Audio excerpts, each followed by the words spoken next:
दोस्तों सुंदर जी के क्लास की यूट्यूब चैनल में आप सभी का बहुत बहुत स्वागत है। चलिए आज हम लोग पढ़ने वाले हैं पॉलिटिकल से 30 महत्वपूर्ण प्रश्न जो कि काफ़ी इंपॉर्टेंट है। ठीक है, तो चलिए वीडियो शुरू से अंत तक जरूर देखिएगा और जो भी बंधु चैनल पे न्यू है वो चैनल को सब्सक्राइब कर लीजिए और लाइक कर दीजिएगा, क्योंकि आपका एक लाइक हमें मोटिवेट करता है। तो चलिए वीडियो स्टार्ट करते हैं। तो मेरा आज का पहला सवाल है, संविधान के किस अनुच्छेद में मौलिक कर्तव्य का वर्णन है? तो देखिए संविधान के अनुच्छेद 51 को में मौलिक कर्तव्य का वर्णन है। ठीक है, इसी के साथ हम लोग अगले प्रश्न की ओर चलते हैं। तो मेरा अगला सवाल है, वित्त विधेयक किस अनुच्छेद से संबंधित है? तो देखिए वित्त विधेयक संविधान के अनुच्छेद 112 से संबंधित है। ठीक है, इसे याद रखना काफ़ी वीवीआई जो कि परीक्षा में बार बार पूछा गया। नेक्स्ट चलते हैं। मेरा अगला सवाल है, 11वीं अनुसूची किससे संबंधित है? तो देखिए 11वीं अनुसूची जो है पंचायती राज से संबंधित है। 11वीं अनुसूची पंचायती राज से संबंधित है। नेक्स्ट चलते हैं। तो मेरा अगला सवाल है, वन एवं पर्यावरण किस सूची में आता है? तो ये जो है समवर्ती सूची में आता है। ठीक है, वन और पर्यावरण समवर्ती सूची में आता है। ठीक, नेक्स्ट चलते हैं। नेक्स्ट सवाल है मेरा, पीके थुंगन समिति कब गठित हुई थी?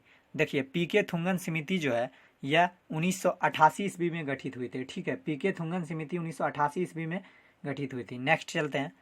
तो मेरा अगला सवाल है, लोक लेखा समिति में सदस्य की संख्या कितनी होती है? तो देखिए लोक लेखा समिति में जो सदस्य की संख्या होती है वो 22 होती है। ठीक है, इसे याद रखना काफ़ी वीवीआई है। नेक्स्ट चलते हैं।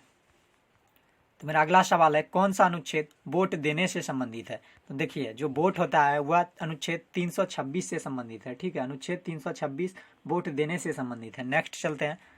तो अगला सवाल है, संघ लोक सेवा आयोग के सदस्य की संख्या कितनी होती है? देखिए संघ लोक सेवा आयोग के सदस्य की जो संख्या होती है वो 10 होती है। ठीक है, इसे याद रखना काफ़ी वीवीआई। नेक्स्ट चलते हैं। तो मेरा अगला सवाल है, संविधान की आत्मा किस अनुच्छेद को कहा जाता है? तो देखिए संविधान की आत्मा जो है अनुच्छेद 32 को कहा जाता है। ठीक है, अनुच्छेद 32 में संविधान की आत्मा वर्णन है, यानी संविधान की आत्मा अनुच्छेद 32 को ही कहा जाता है। ठीक, नेक्स्ट चलते हैं। काका कालेकर आयोग का गठन कब हुआ था? तो देखिए काका कालेकर आयोग का गठन 1953 ईस्वी में हुआ था। कब हुआ था? 1953 ईस्वी में। नेक्स्ट चलते हैं। मेरा अगला सवाल है, अनवरत योजना का प्रतिपादक कौन था?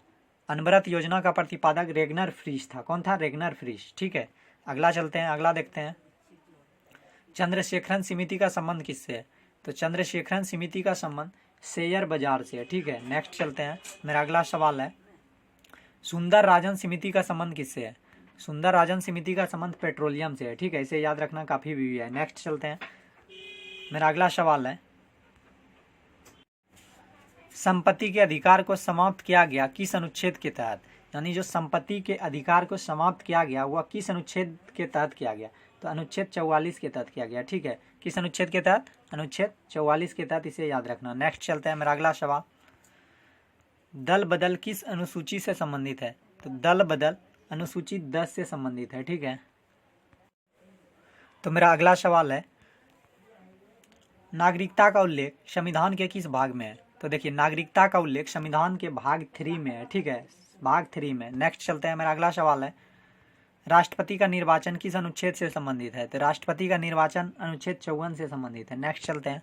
मेरा अगला सवाल है, समानता का अधिकार किस अनुच्छेद से संबंधित है? तो देखिए समानता का अधिकार जो है अनुच्छेद 14 से 18 में वर्णित है। ठीक है, अनुच्छेद 14 से 18 राइट आंसर। नेक्स्ट चलते हैं। मेरा अगला सवाल है, धारा 365 किससे संबंधित है? देखिए धारा 365 अपहरण से संबंधित है। कोई भी किसी व्यक्ति का अपहरण कर लेता है तो धारा 365 के तहत उसे सजा हो जाती है। ठीक है, इसी के साथ हम लोग अगले प्रश्न की ओर चलते हैं। तो मेरा अगला सवाल है, अरुणाचल प्रदेश कब राज्य बना था? तो अरुणाचल प्रदेश 1986 ईस्वी में राज्य बना था। ठीक है, नेक्स्ट चलते हैं। मेरा अगला सवाल है, गोवा कब राज्य बना था? तो देखिए गोवा जो राज्य बना था 1987 ईस्वी में गोवा राज्य बना था। ठीक है, गोवा पे पहले पुर्तगालियों का अधिकार था। ठीक है, ये सभी को पता होगा और जिसको नहीं पता होगा वो जान लीजिएगा, गोवा पहले पुर्तगालियों से पुर्तगालियों के कब्जे में था। ठीक है, राष्ट्रपति बनने के लिए आयु सीमा, ठीक है, राष्ट्रपति बनने के लिए आयु सीमा जो है 35 वर्ष निर्धारित की गई है। राष्ट्रपति, उपराष्ट्रपति, राज्यपाल बनने के लिए 35 वर्ष अनिवार्य होना चाहिए, तभी आप राष्ट्रपति बनने के लिए इच्छुक है। ठीक है, नेक्स्ट चलते हैं। मेरा अगला सवाल है, उच्च न्यायालय रीट जारी करता है किस अनुच्छेद के तहत? देखिए उच्च न्यायालय जो रीट जारी करता है अनुच्छेद 226 के तहत उच्च न्यायालय रीट जारी करता है। ठीक है, नेक्स्ट चलते हैं।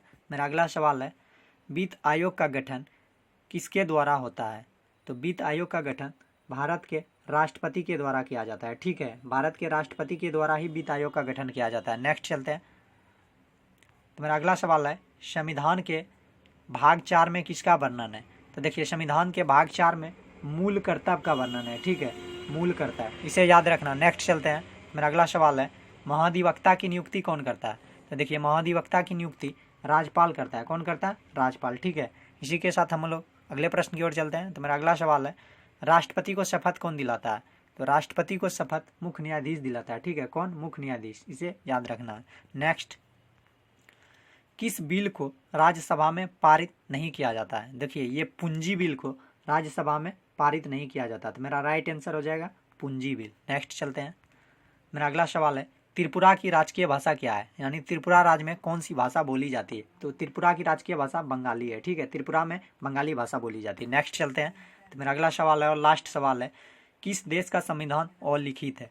देखिए, इंग्लैंड देश का संविधान अलिखित है। ठीक है, अगर वीडियो अच्छा लगे तो लाइक कर दीजिए। धन्यवाद।